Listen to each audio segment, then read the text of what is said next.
میں نے پہلے بھی یہ کہا تھا کہ ایسی روایت نہ ڈالو، ایسی چیز نہ کرو، میدان کارزار ہوگا۔ کیسے ملک ہیں ہم، کیسے انسان ہیں ہم، کون ہیں ہم، کون سی نسل ہے ہم۔ سابق وزیر اعظم آزاد کشمیر سردار تنویر الیاس کی نااہلی ختم۔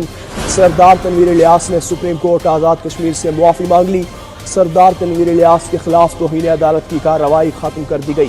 مظفر آباد سابق وزیر اعظم آزاد کشمیر سردار تنویر الیاس خان کی نااہلی ختم ہو گئی۔ سپریم کورٹ آزاد کشمیر نے سردار تنویر الیاس کو 1 ماہ بعد انتخاب میں حصہ لینے کے لیے اہل قرار دے دیا۔ سپریم کورٹ آزاد کشمیر میں سابق وزیر اعظم سردار تنویر الیاس کے خلاف توہین عدالت کی کارروائی ختم ہو گئی۔ سپریم کورٹ نے سردار تنویر الیاس کے خلاف آزاد کشمیر ہائی کورٹ سے نااہلی کے خلاف اپیل نمٹا کر سابق وزیر اعظم آزاد کشمیر کو 1 ماہ بعد انتخاب میں حصہ لینے کے لیے اہل قرار دے دیا۔ اپریل 2023 میں عدالت العالیہ نے سردار تنویر الیاس کو توہین عدالت کا مرتکب قرار دے کر 2 سال کے لیے نااہل کر دیا تھا۔ عدالت کے فیصلے کی بنیاد پر تنویر الیاس کی وزارت عظمیٰ اور حکومت ختم ہوئی تھی۔ سردار تنویر الیاس نے ہائی کورٹ کے فیصلے کے خلاف سپریم کورٹ میں اپیل دائر کر رکھی تھی۔ سپریم کورٹ کی جانب سے دیے گئے توہین عدالت کے نوٹس پر سردار تنویر الیاس نے عدالت سے معافی مانگ لی تھی۔